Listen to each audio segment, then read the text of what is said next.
We're joined by former Conservative Special Advisor Salma Shah and former Labour Minister Caroline Flint. Now, we've heard the word quango and it's gone, but I don't think people at home or many of us know what that is.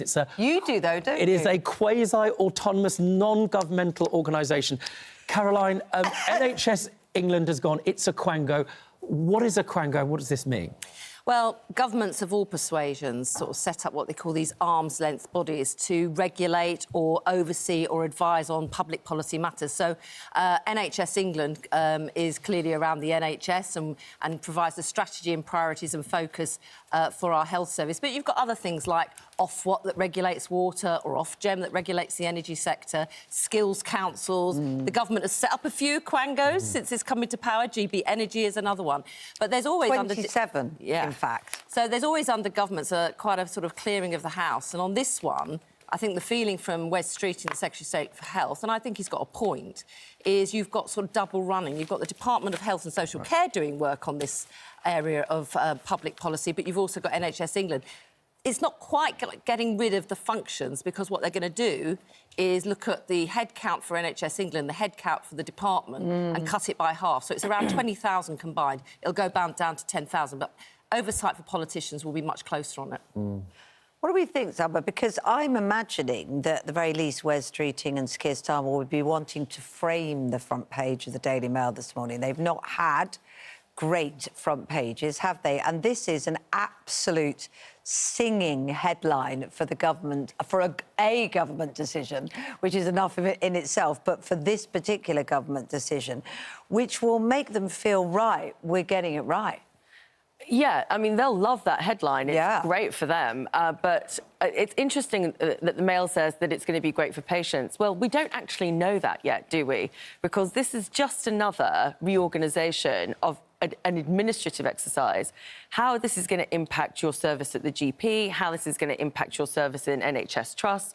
We don't actually know that this reorganisation is going to have the intended impact. So I would like to just reserve judgment before we say that this is amazing until we see what this is, because there's 9,000 people you're taking out of this of jobs that are providing important jobs, providing an important service to think about how we run our health system. And it was David Cameron, under David Cameron's government, wasn't it, in 2012 that this was set up? The idea presumably being that in some way take the health service out of politics. Yeah. That it's but you don't politicise something so essential. Well, yeah, I mean, it's a nice idea, isn't it? But when it comes to big policy issues that the public care about, and the health service is probably the number one, you know, if things go wrong, they want politicians to be accountable.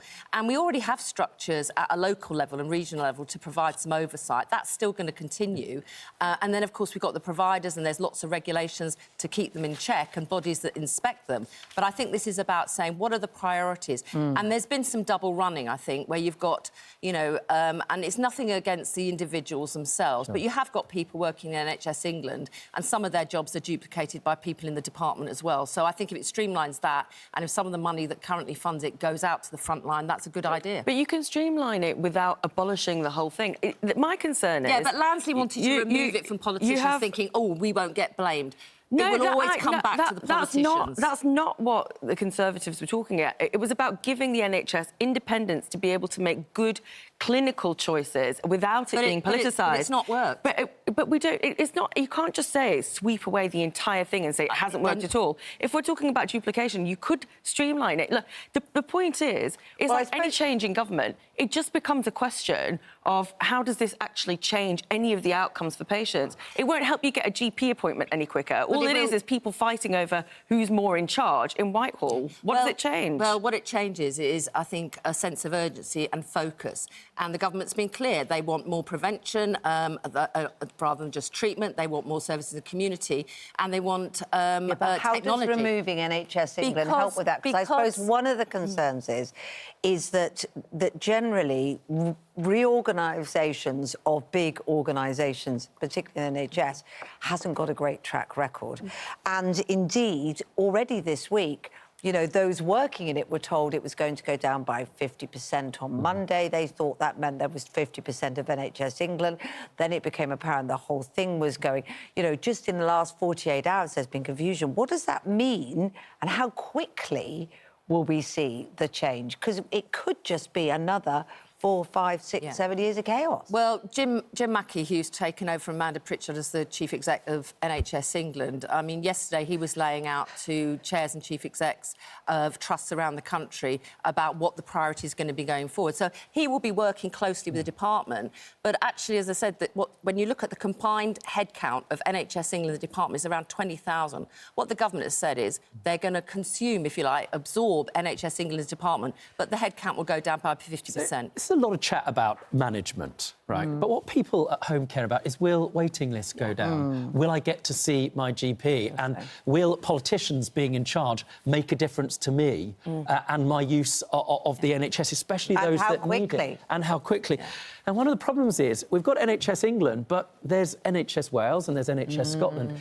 In Wales, where there is direct political control, I mean, the average length of a hospital stay in Wales is much higher in England, at 7 days, for instance, and it hasn't gone well there. So, you know, isn't this an example of virtue signalling saving money by cutting bureaucracy? But to each and every one of us, it doesn't really help. But of course, outcomes are the most important factor of this, and devolution creates different outcomes. And I think that's part of what res treating is trying to do, is get the focus on some clear outcomes, like more GPs, like getting waiting times. And the truth is, since the government's been in, since July last year, the number of appointments have actually increased. Some of the waiting times have gone down. They set a target and they achieved it in 7 months. And I think that was political pressure on NHS England and the wider service to focus. And one of the conversations coming out of yesterday's discussion with NHS leaders is we know there's some fantastic practice within the health community.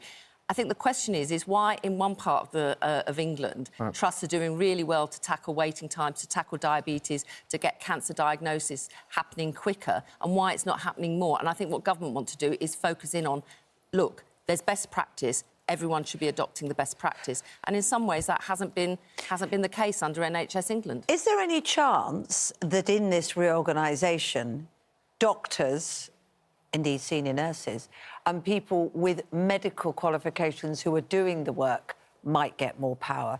Because I don't think people at home necessarily think it doesn't really matter whether it's a politician or an administrator that's making the decisions. I actually want my GP to be able to organise things better. Yeah. I want the doctor who says this person needs an operation to have power to then make it happen.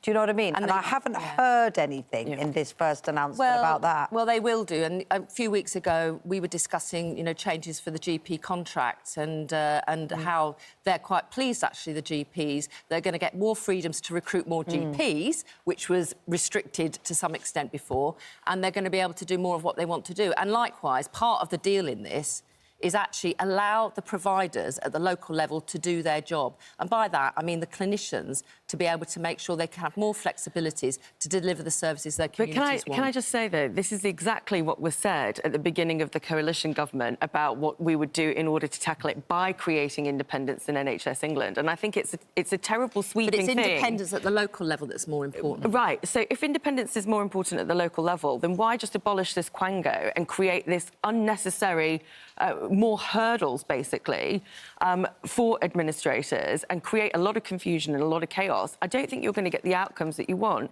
if all you're doing is moving the deck chairs on the Titanic. The jury's out on whether it's going to cause confusion or chaos or actually bring some focus in. Every organisational... If you're taking 9,000 people out of an organisation, that is going to create chaos. And nowhere are we saying that this is the plan that's going to transfer NHS England into the health department. So you're cutting all these civil servants and then you're applying new pressure on civil servants to say, you now need to do this job, without even knowing whether they've got the skills to do that or not within Whitehall. Hang on. The pressure is actually saying, where do we want to focus the autonomy and flexibility to make a difference? And that has to be at the community level, at the local level. Right. So why is somebody in Whitehall then going to make that decision? They're not going to make that decision. But if they're setting the policy and it's another step away from the clinicians and NHS England... Politicians set the policies, the regulations there in law. The question is do we over-process by having some of these quangos, duplicate and stifle decision-making?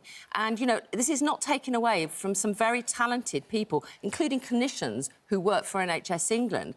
But I think it's fair to say, you know, the NHS has had more money, has had more staff than ever before, but productivity and outcomes are not as good as they should be. And what you hear at local level from doctors, from nurses and others is give us some more flexibility to do the job on the ground without having to constantly respond to sometimes over-processing in terms of filling in forms, doing data and everything else that stops them doing their job. Just one thought before, I know we want to move on to other things, but I'm sure we're going to be talking about this all morning as well, is to both of you acknowledge that it's actually quite a brave move from West Streeting and Keir Starmer politically, because when you strip away a layer of bureaucracy, you also strip away a whole tranche of things to blame when it goes wrong. I mean, do you think it's quite brave to stand up and do this? Or risky? No, I think this is a technocrat's answer to something that is actually much more fundamental. And I think this is easy to say, oh, we're going to take this quango away. When I want to praise them, it'll be when there's been a change in the outcome. Well, the outcomes there's been the waiting lists have gone down. There's more to be done. Although critics say this is going to jeopardise that direction. You're absolutely right. It's pretty risky either way. I mean, he will be blamed. I mean, on risk, as it currently stands, the negotiations around trying to achieve a ceasefire. Some people might describe Trump's approach there. He says there are good signals from Moscow. That's not exactly what Vladimir Putin says, who is, as we speak, invading the Kursk. What's your view? Do you think that we are a step closer towards at least the beginnings of a ceasefire and peace? Look, I think since a few weeks back, that rather awful situation where President Zelensky was roasted practically in that a meeting at the White House by President Trump and Elon and his JD fans. Not Elon Musk on that occasion. That was another occasion. He's loitering somewhere. Actually, a lot can happen in a week, and the fact that there has been more contact on a more positive level with President Zelensky, and actually Zelensky said, let's have a ceasefire. What's interesting is, you know, the ball's to a certain extent in Putin's court, but as usual, Putin is saying, well, hang on, before we even go to a ceasefire, I've got to have all these things sorted. And that includes keeping 20% of Ukraine land that they currently are occupying, and the whole issue around the independence of Ukraine going forward as a sovereign state to make its own choices about its future.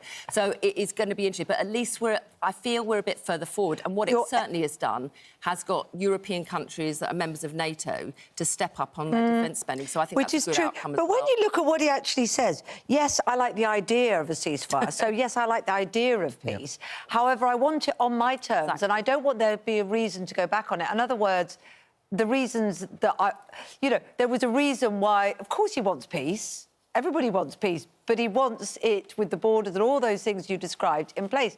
So it's actually no different a position than he was in on the day he invaded, was it? Exactly. And so in order for him to save face, as it will be, he's got to take a bit of land, and that is what he's going to hope for in terms of trying to hold out from negotiating a peace deal. He's basically signalling that he wants to get something from it. And the worry for everybody in the Western alliance is Trump going to give that to him? I mean, the other thing about the ceasefire, and it's the same in relation to Israel and Gaza, at least with the ceasefire, the talking can continue, but it means the bombs aren't happening. People aren't dying. Being killed. Yeah. Exactly. Yeah. Yeah, absolutely. And they were yesterday, and, and it's been going on, and it's horrific. While all this sort of war of words is going on, people are still dying. I think we've got time for one more before we go on to another interview. Do you have any interest in talking about Prince William? Are either of you football fans? I'm very excited. You're very excited. Why are you so excited? I think it's fantastic. He's just like a nice dad. That's what they do. I think come home.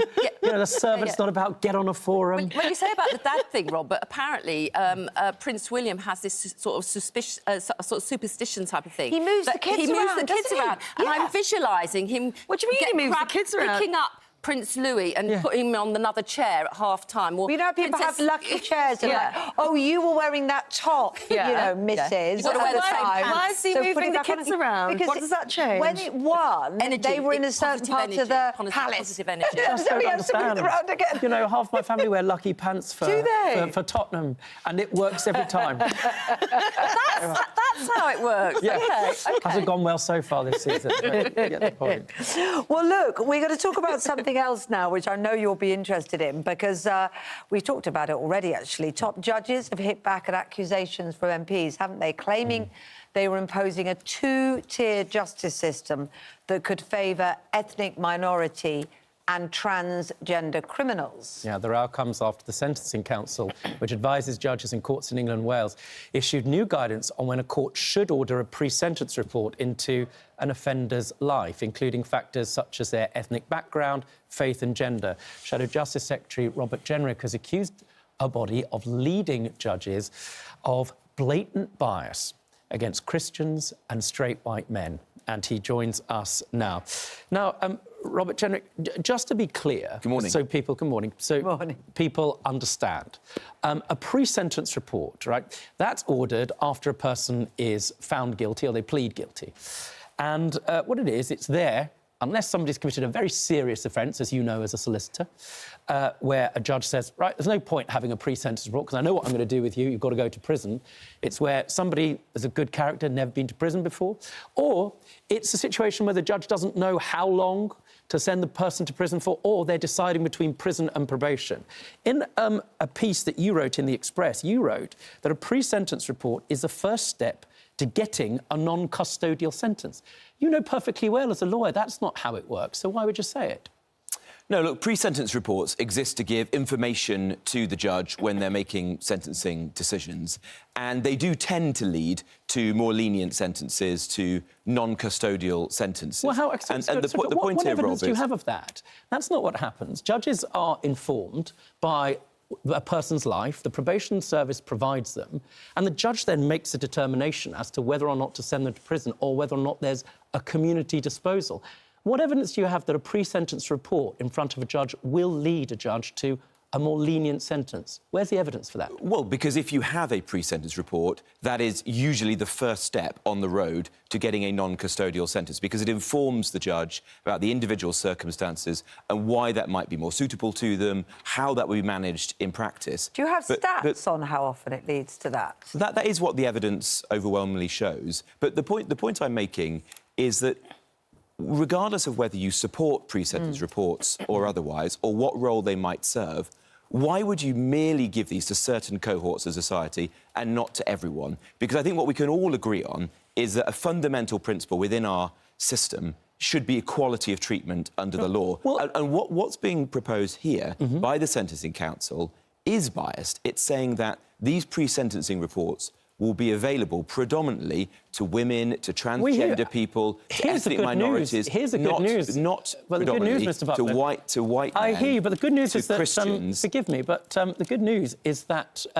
the Lord Chancellor, Shabana Mahmood, entirely agrees with you. There's agreement across the party. She does now, Rob, but she'd never heard of this when I raised it in the House of Commons just a week ago, because she, afraid, was asleep at the wheel. But now we've got to fix it. She and I are in agreement, but we've got to find a resolution. But this because idea... in just 18 days, right, what we both agree are two-tier biased guidelines will come into place. It will create this difference of treatment for different people within our country in the criminal justice system. Today, I'm presenting a bill to Parliament, which the government could choose to accept, that would give her the power to amend or to override these guidelines and ensure they don't come into place. This idea of bias sentencing, you make out, and you have done throughout your various interviews, that this is some sort of Labour machination. But this started in 2020, where the then Lord Chancellor, Robert Buckland, said in order to address the fact that 25% of people in prison are from minority ethnic groups, he said, I will work with our justice partners and the Black, Asian and minority ethnic community to deal with this disparity. I'm already working to improve pre-sentence reports so that they're prepared to eliminate this. And then later on, again, under a Conservative government, Gareth Bacon, a Justice Minister in Rishi Sunak's government, welcomed a draft of the controversial measures, the ones that we're talking about. That's not quite right, This Rob. was a Conservative idea. No, the Sentencing Council is independent. It chose to look into this issue and to bring forward guidance. The guidance that is being published now and is going to come into force in 18 days is actually very different to the one that was looked at by the last Conservative government. The Sentencing Council themselves has said that in a letter to the Justice Secretary. But look, we are where we are. My view is that we should have equality under the law. And if there are issues within our criminal justice system, I don't think that you solve discrimination by creating more discrimination. I don't want to see social engineering within the criminal justice system, and that is what this is setting out to do. The Sentencing Council themselves, in the document they published alongside these sentencing guidelines, say that there isn't clear evidence that there are disparities of this kind. They say that they don't understand yet why people get different sentences, and there's no conclusive evidence, as I know you know because you're very well versed in these issues, that someone who was, say, from an ethnic minority, who had committed exactly the same crime, with exactly the same history of prior offences, the same aggravating factors, would get a different sentence under our system than, say, somebody who was a white man. So I don't think we should be taking this step without conclusive evidence that will be very corrosive to public trust and confidence in the system. Nobody wants to take this step. Well, they do. The Sentencing Council are bringing this into force. And but frankly, Shabana Mahmood, if I hadn't revealed this, it would be happening. Shabana Mahmood agrees with you, and she said she's had a very good meeting with the Sentencing Guidance Council. It looks like these guidances to judges are going to be removed. Isn't this really... We don't know. Just pause for the question, if you don't mind. How do we know that? Just pause for a second. Isn't it really this about, as far as you're concerned, getting rid of the Sentencing Guidance Council? Isn't your view, let's just call it what it is, that politicians should have the right to tell judges what they should sentence people to? That's really what you want, isn't it? No, I mean, I do think there is an issue here that there's no democratic lock. I don't think that as a general... What's a democratic lock? Well, I don't think as a general rule you should have a group of people able to make very important policy decisions such as this, such as bringing in what, to my mind, are two-tier sentencing guidelines, choosing to create this huge disparity in our legal system, and there not be any ability for a minister to properly scrutinise and indeed override that. That's the whole point. There isn't actually today. The only options... You did it, and you're doing it. Well, I didn't do it. It was done by an independent council, and the Justice Secretary will have the ability to review it, to comment on it. She actually didn't. Her own representative was in the very meeting at which it was approved. No disagreement was given. Her officials were actually had a walkthrough of the issues with the Sentencing Council. Again, no concern was raised. But I wanted to fix it. And the easiest way for her to do that is to back the bill that myself, Kemi Badenoch and the Conservatives are bringing before Parliament later today. If she supports that, that will give her the power for the first time to override this. And I think your viewers today would not want to live in a country where, for example, a white man or a Christian was treated differently than a black person, a woman, someone who's transgender. Which is precisely the point. Which is to the rule of law. Yes, but that's precisely the point that Shabana Mahmood made in her open letter to the Sentencing Guidance Council. Well, she did after we prompted her, because she knew nothing about this, thankfully, until I raised it in the House of Commons. But the best way for her to fix it is to back the bill that we brought forward to the Commons today. Caroline, you're both listening now. Caroline was making a lot of noises while you were speaking. A lot of noises. Can you interpret them for them in words? Look, I mean, you know, if you want to be partisan about it, there was 14 years for the Tories to, if they wanted to get rid of these councils and what have you. There is a role for this in different ways. For example, prior to this new edition, if you like, of the guidelines, if people had mental health problems, if there was addictions, you could look at that. Everybody's agreed, We will come back to this later. I mean, the most important thing, right, is that people are sentenced fairly. Yeah, and exactly. the curious thing is that everybody agrees it. We certainly don't want politicians sentencing people. I'm not sure we want politicians agreeing either on this show. Well, maybe not. It's very good to talk to you this morning. Thank you very much, Robert Jenrick, for coming in this morning. Welcome back. Now, on-the-spot fines for littering are increasing from £80 to £500 in South Ribble, Lancashire, where the local council has confirmed a zero-tolerance approach to deter offenders. Yeah, but will this force litter touts to clean up their act? Or is it just another way for a struggling council to raise money? Well, here's what people in Sheffield had to say. Too many people do drop litter, so maybe a higher fine might stop all that. I think that is a bit steep. I mean, 100 quid might be, you know, your maximum. You don't want people littering, and I think if it's a bit more steep, it's probably more of a deterrent. With fines like that, who do they target the most? They always target people who are, like, the poorest in society. I think there's a cost of living crisis, and that might be a bit steep. Well, is £500 a reasonable fine or just a rubbish idea? We're joined now by author Anna May Mangan, who thinks the increase is ridiculous, and Ed Lennox from Clean Up Britain, who says it doesn't go far enough and we should be fining people £1,000. £1,000? Well, there's no excuse for it. You know, I've shared with you some clips of people willfully chucking litter out of their car. Yeah. And that's not a mistake. They've chosen to do something. It's a criminal activity. In law, it's a criminal act. They should be fined accordingly. Sounds quite reasonable, doesn't it? Councils are struggling for money. Yeah. Everybody hates litter. There's no excuse for it. Yeah. Let's get £1,000 or £500 and put it to good use. There are definitely some things we would agree on, and when you can identify people, that's fine. But if I drop a crisp packet, for example, in the street, and a guy in a uniform comes up to me with a body cam and said, "That's £800, please," I'm not going to say, I read it was 800, not 500. I'm not going to say, "Thanks very much, here's all my details," am I? I'm going to walk away from him. I mean, the council... Well, hang on, isn't that the same with being caught in any crime? You know, that if you're accused of a crime and you don't think it's right, then you then have a debate about it. You can't criminalise throwing or dropping litter on the floor and conflate it with a crime. Why not? It is a crime. No. It is a crime. No, a crime where you can't actually catch the person or identify the person. A car, yeah, fly tipping. I think the councils are to blame. I mean, I think about big skips, I mean, you know, the rubbish dumps that you go to. Mine is condensed down to 3 days a week. You have to pay for everything. They treat you like the Stasi when you get there. What have you got? Show me. Weigh this, weigh that. So they should make it easier for people to dispose of their rubbish and cheaper. But and unless you've got Mike Tyson... We will come back on that, because I think a lot of people get very cross about what Anna May is saying there. But there's a difference, isn't there, from being Vladimir and people just not caring, throwing down the crisp packet on the floor. Well, those people whatever. aren't going to hand over £500 or £800 just because a guy in uniform says so. And if you draw in the police, when you think that's what's going to be the next step when they refuse to give their details, in my high street, I've seen bicycles stolen, I've seen women being harassed, I've seen shoplifters, I've seen drug deals going down. Do you really think the police have got time to come and argue over a tissue or a crisp packet? No.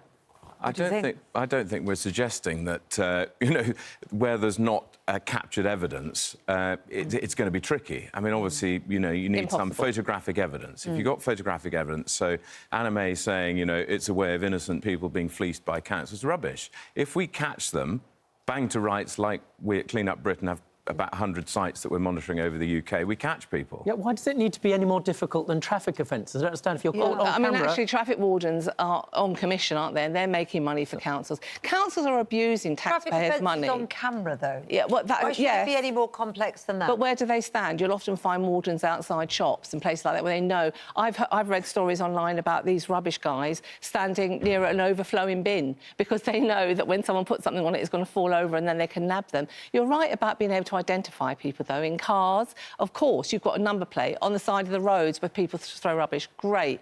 But as an individual on the road who's already paying a very hefty amount of council tax, I think it's just a way of monetarising...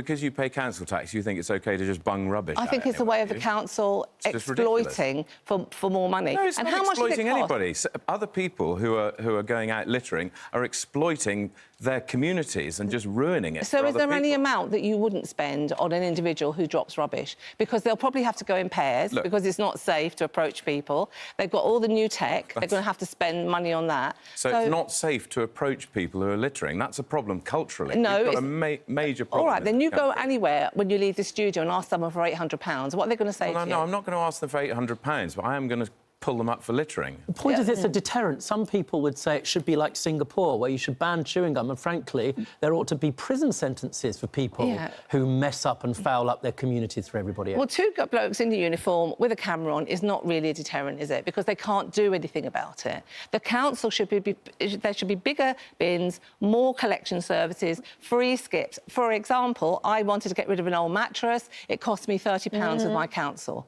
Yeah, whereas someone can fly tips or get it picked up There is a point, isn't there, that for a lot of people, particularly, well, actually in rural areas as well, that it can be very tricky to know how to dispose of particularly big rubber, mattresses or washing machines, that sort of thing. If you haven't got something to transport it, and even if you have, you often have to pay to dump it. And there are fewer and fewer council collections for public bins as well, so they are overflowing. So, you know, can we put the blame on the individual? Of course. I mean, it is our responsibility to operate within the law. But yes, councils are making it much, much harder for us to take stuff to the tip. And then they commission research which gets them to prove that there's no link between tips being inaccessible and fly tipping, which is rubbish. Yeah.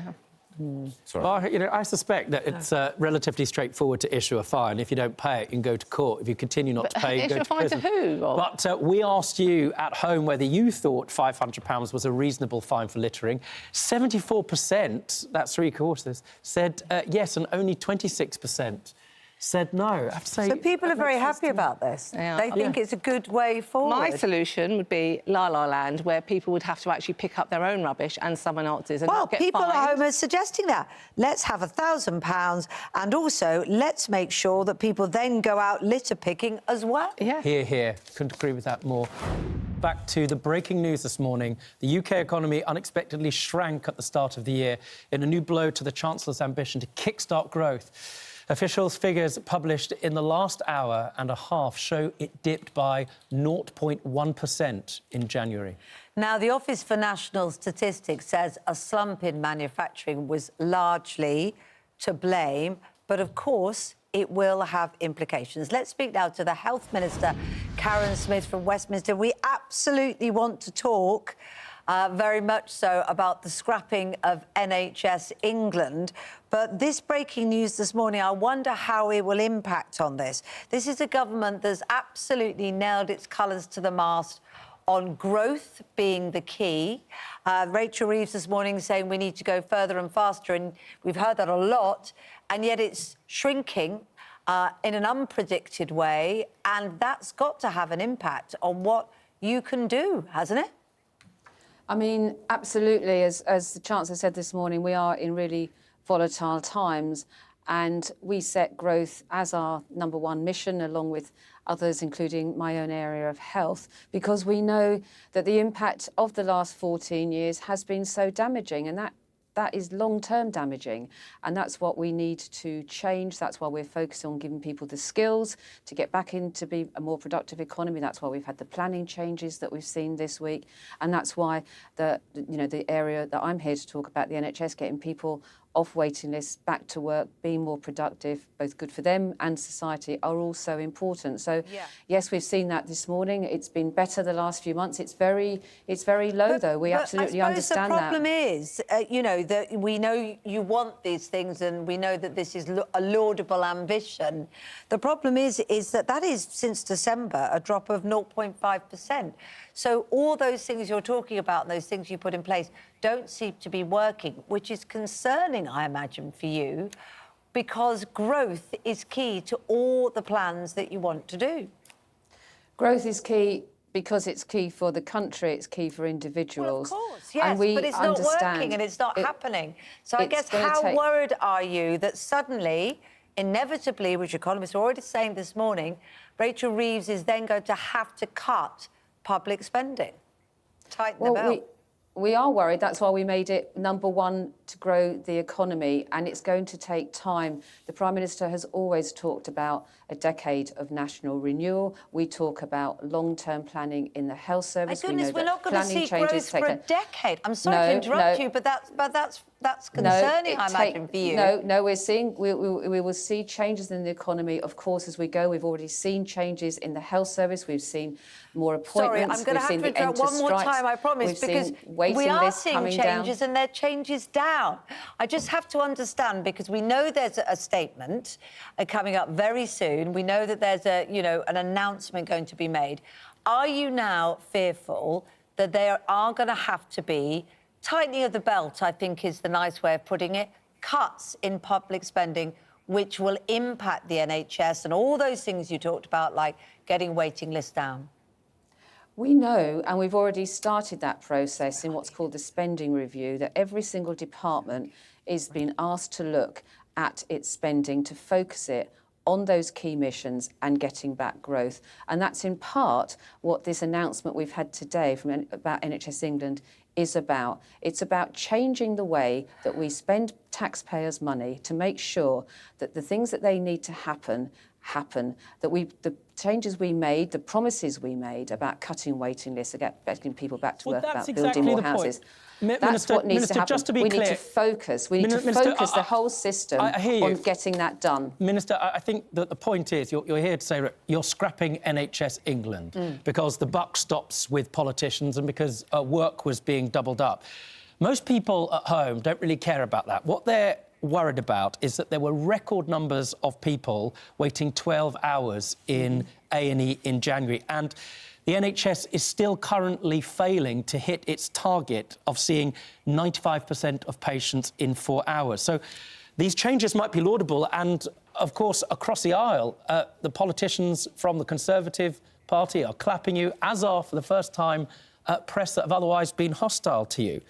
The question is, how quickly will this happen, and how quickly will people at home and all of us see better service from the NHS?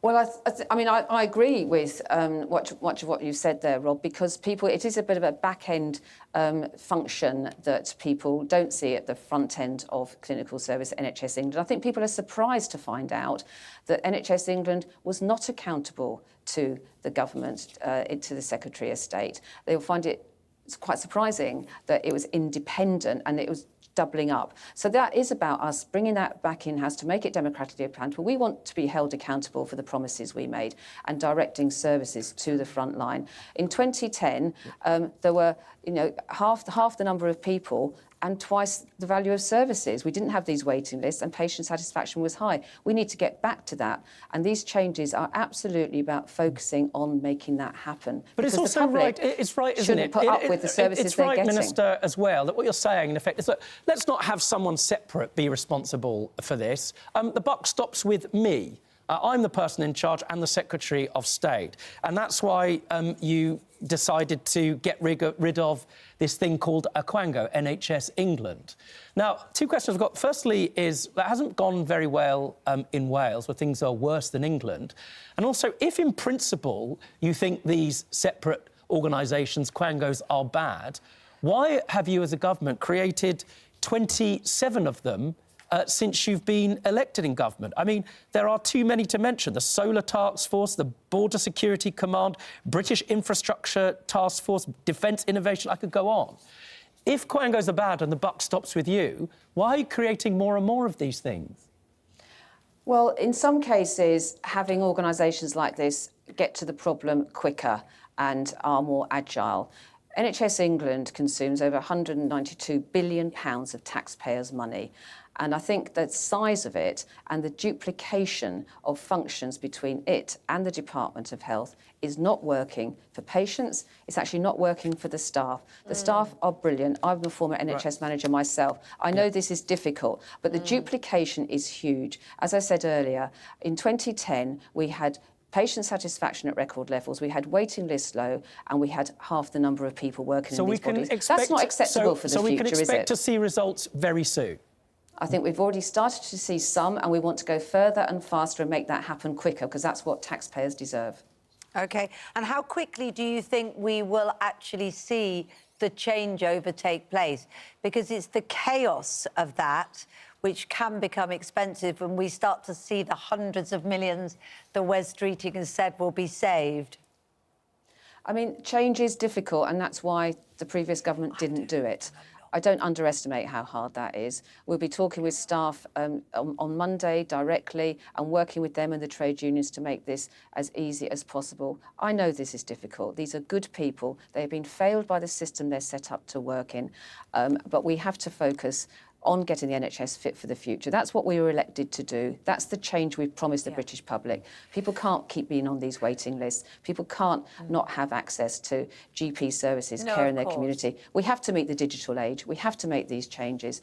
We want to do it with people, but that's what the British taxpayer, that's what the voters voted for back in July, and that's what we are determined to deliver for them.